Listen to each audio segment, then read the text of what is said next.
Good afternoon, ladies and gentlemen. This is the CEO of Kestaimos Consultancy Services Limited. We are actually at the Kestaimos Farms and Teaching Center. Today, we are not talking about livestock production. You know, Kestaimos is known for animal production because I'm an animal scientist. True. But of course, I have a bachelor in agriculture. That means I also studied other things apart from animals. So from my 200 level in the university to the fourth year in the university, we do everything, crops, agroeconomics, and all of that. So today I'm going to show you what I've done with some crops around my environment. This video is actually made the 26th day of May. That's actually a day after my birthday. So 26th day of May 2024. So here is my garden. So I want to show you my garden, and the reason why I'm giving you the dates and time is not because I wanted to tell you about my birthday, but it's because this is the time where our country is facing a lot of hardship.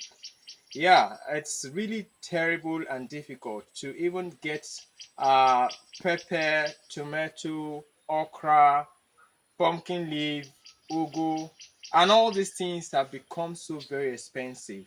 And yet people keep looking into other things. While you have little spaces around your environment, you can actually grow these things and be self-sustainable within your environment. These things don't cost much to grow. So even within a very small space of land, you can actually grow these minor things like pepper, tomato, okra, leaves that you use in the house. Pepper is now very expensive in the market. Tomato is very expensive in the market, but you can actually grow these things and use them right from the garden straight to the pot. That's where you even get the best nutrients out of these things. The ones you go to the market to buy, like the ugu leaves, the pumpkin, they've lost so much nutrients. When you see the leaves, they are unattractive. But when you grow them in your garden and you harvest directly from the garden to the pot, you get all the freshness, all the nutrients in it, and they don't cost you much. Now look at this whole garden. This is our pepper garden. We have some red pepper, we have some chilies, and so on. And we have also harvested some, and I'm going to show you the ones we just harvested today. So you can see this is the green chili pepper here. When you come closer, just come close so they can see how beautiful it is. So you can see this is a greenish one, and of course we also have some red peppers here. You can see some of them are beginning to get ripe. So the whole of this is pepper. We every day we continue harvesting. Now if you come here, you will see these ones are starting to get ripe. You can see them, they're starting to get ripe.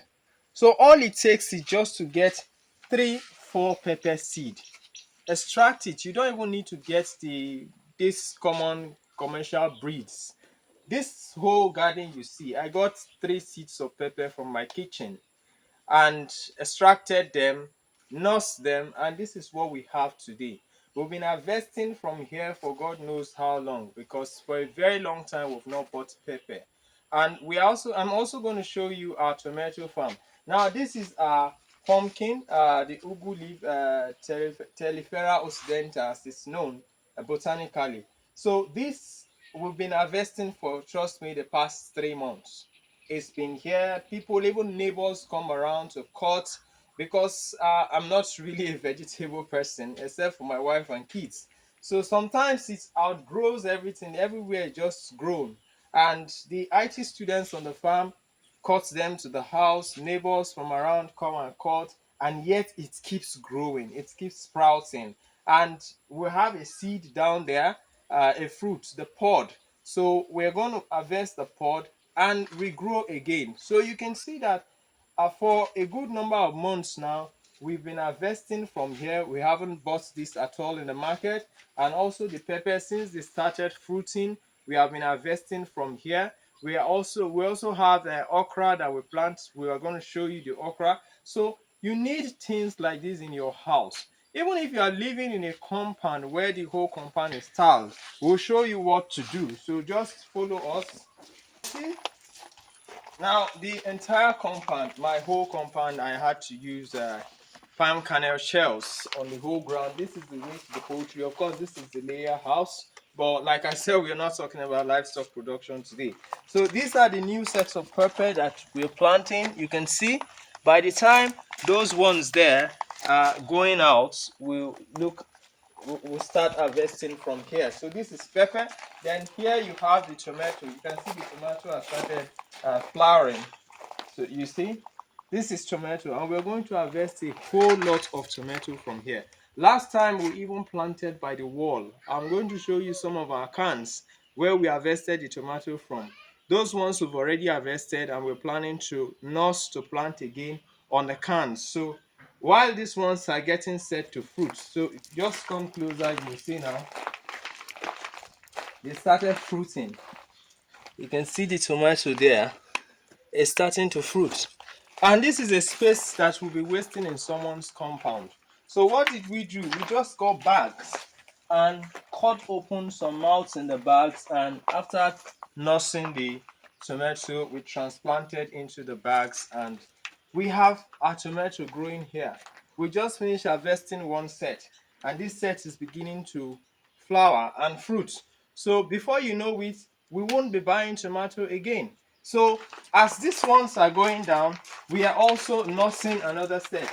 So the planting continues. We don't do seasonal planting because we're using it for household consumption. So as this set is fruiting, we are nursing another set. So by the time these ones will finish harvesting, the other set is ready for use. So this is where we planted the last set in these containers, and we have just finished harvesting them. So you can see the containers attached to the wall of our rabbit farm. Here is the rabbit tree, and we harvested lots of tomato from these containers. You see the stems here. You can see we just pull them out because we finished harvesting from here. So now we are nursing a new set of tomato we're going to plant here while the other ones are beginning to fruit. Now look at what we got today from the farm.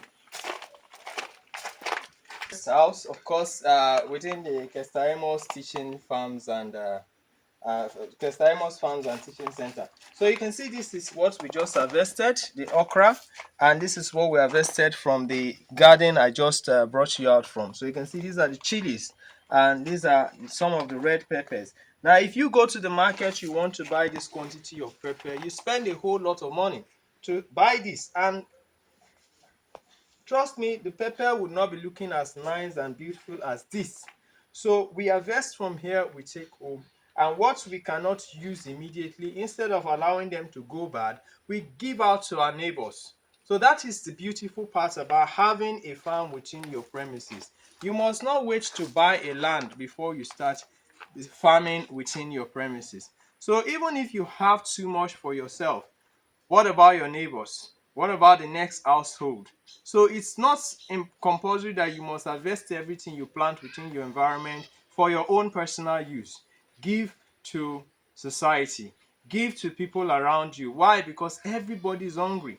The person you think that has so much might be hungry, you don't know, until you give, and you see how much they appreciate you. So we have this okra here, and of course we are not going to use this one today, so we'll definitely be giving it out to some of our neighbors here.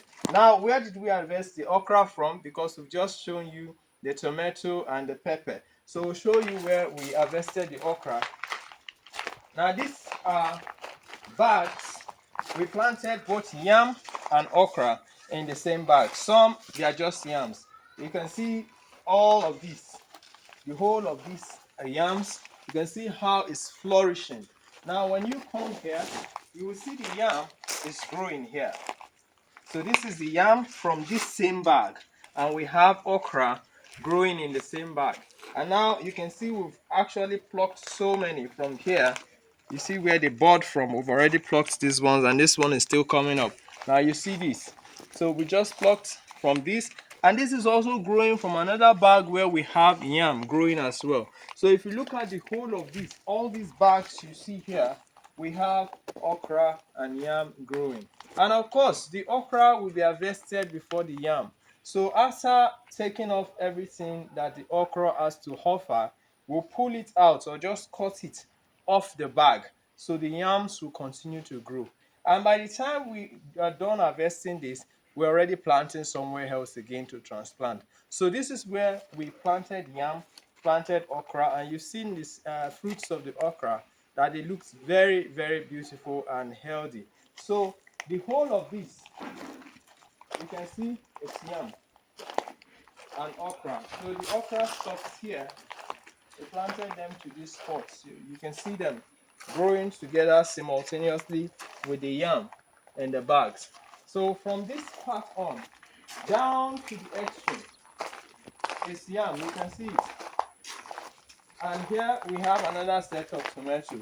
This is the way to our greenhouse, our snail greenhouse. So you can see the tomato here. We're going to stake it. We did an initial staking, but you can see the tomatoes are growing the first staking. So we just pin this now. So we're going to tie it here and stake it up. And trust me, we're going to be harvesting a whole lot of tomato from these bags. So the bags are slipped on the ground. We get our manure from the poultry, from the pig farm, mix it with the soil, bag it in the bags, and we plant. So you can see, so what we've done is we've actually opened the base of these bags. So even if the yam grows and gets deep down there, it won't alter the growth of the yam. So the yam grows into the ground. And when we want to harvest, we just tear the bags and bring the whole yam out. So that is what we've done. And even of course the plantains you see belongs to us. So the whole of this is actually the extreme end of my land. So I actually used the yam bags as a fence to the land. So you can see how well they are doing. Yeah, this is going to come out real big. You can see the yam. So this is how we planted to the extreme there. And of course, this is our snail concrete pen. So we've used a small piece of land to do a whole lot of things. So you can also do the same. So for each little things like pepper, okra, tomato, and leaves that we use in our day-to-day cooking in the house, you can actually plant these things within limited spaces around your compound. So that is what we are actually trying to show you, so you don't waste your space. Don't just put swimming pools everywhere. This time it is Bele Kingdom first. If you don't know what Bele means, call for interpretation. So it's Bele Kingdom first, and secondary, clothes, and housing. Thank you. If you like this video, please click on the subscribe icon and subscribe to our channel. We have lots of videos on livestock. Like I said, I'm an animal scientist, and this is actually my first video I'm doing on crop. Why? Because the seasons and times require videos like this. So please like, subscribe, and share. Thank you. God bless you, and bye-bye.